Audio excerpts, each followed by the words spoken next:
A defesa do ex-presidente Jair Bolsonaro e de outros 6 réus apresentaram ontem as alegações finais no processo que apura a tentativa de golpe de Estado. A defesa do ex-presidente Jair Bolsonaro chamou a investigação da Polícia Federal de parcial e classificou a acusação da Procuradoria-Geral da República de absurda. Os advogados voltaram a afirmar que a denúncia busca a condenação do ex-presidente sem provas mínimas e que ele enfrenta um massacre.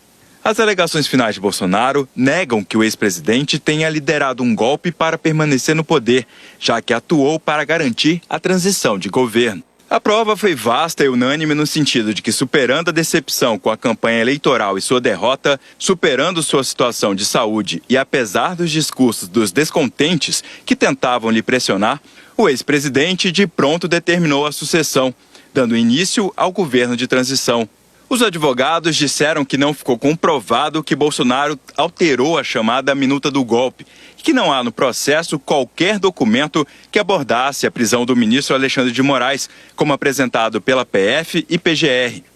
E que Bolsonaro não sabia de armações contra autoridades e que já tinha recusado assinar qualquer decreto ou ordens de prisões. A defesa nega que numa reunião com comandantes das Forças Armadas tenha sido apresentado qualquer documento e que as tratativas com os chefes militares era apenas para evitar o caos social e não havia nenhum intuito golpista. Não existe texto, decreto ou minuta prevendo a prisão de qualquer autoridade.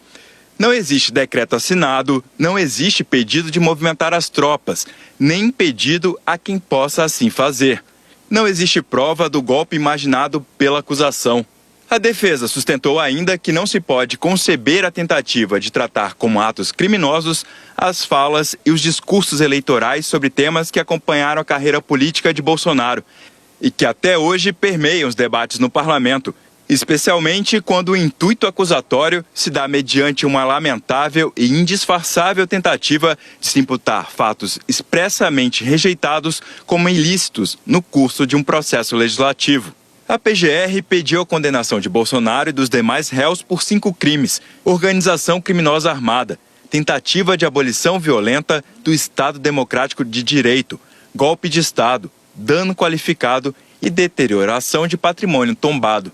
A defesa do general Braga Neto afirmou que são ilícitas as provas que sustentam a acusação contra o ex-ministro e ex-vice na chapa de Bolsonaro nas eleições de 2022, como a delação de Mauro Cid, que, segundo os advogados, sofreu coação para envolver o general, e prints adulterados de conversas em aplicativo de mensagens.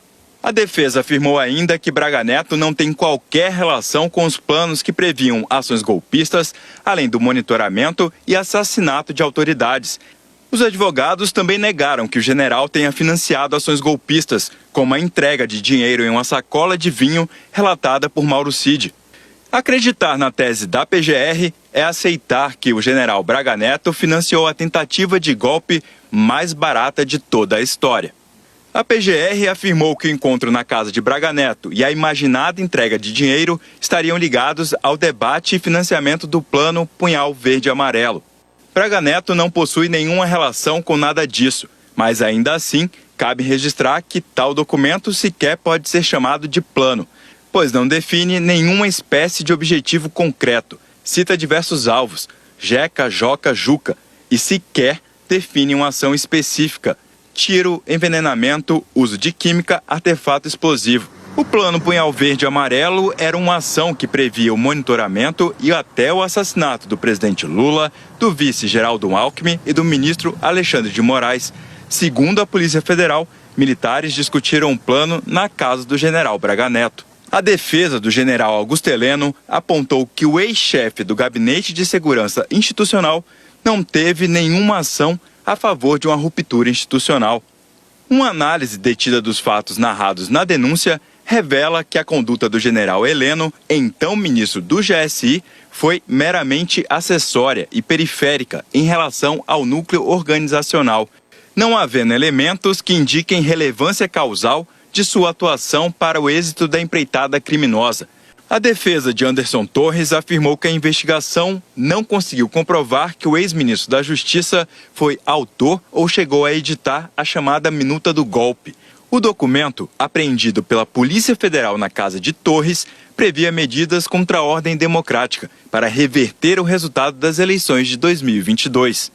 Segundo os advogados, os depoimentos demonstram que a minuta encontrada na residência de Anderson Torres não foi debatida entre os demais acusados, afastando qualquer alegação de que ele tenha participado de discussões ou assessorado juridicamente o ex-presidente Bolsonaro a respeito desse texto. A defesa de Almir Garnier, ex-comandante da Marinha, afirmou que, apesar de debates, nenhum ato foi praticado. Nenhuma das condutas atribuídas ao acusado configuram ato ilícito. Como dito, Almir Garnier participou de reuniões em que determinados assuntos foram debatidos. Contudo, nenhum ato executório foi praticado, pois, apesar dos debates, o então presidente da República não determinou a prática de qualquer ato. O réu não praticou qualquer ação que configure delito, razão pela qual o seu comportamento não possui aptidão para configurar adesão à suposta organização criminosa.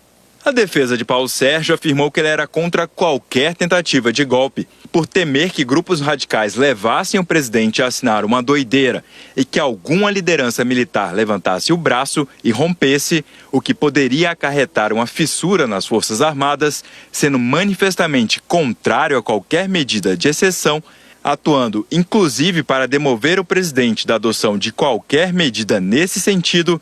Foi que o general Paulo Sérgio, como ministro da Defesa, preocupado com a situação, convocou uma reunião para o dia 14 de dezembro de 2022. A defesa do deputado federal Alexandre Ramagem, ex-chefe da Agência Brasileira de Inteligência, a ABIN, disse que ele jamais integrou qualquer organização criminosa. A Câmara suspendeu a acusação de 2 crimes contra Ramagem, dano qualificado e deterioração de patrimônio tombado. Na época dos fatos, ele já tinha sido diplomado para assumir o mandato. Agora, o relator, ministro Alexandre de Moraes, já pode pedir que a acusação contra Bolsonaro e 7 aliados seja julgada, quando os ministros da primeira turma do Supremo vão decidir se os réus serão absolvidos ou condenados. A previsão é que esse julgamento ocorra em setembro.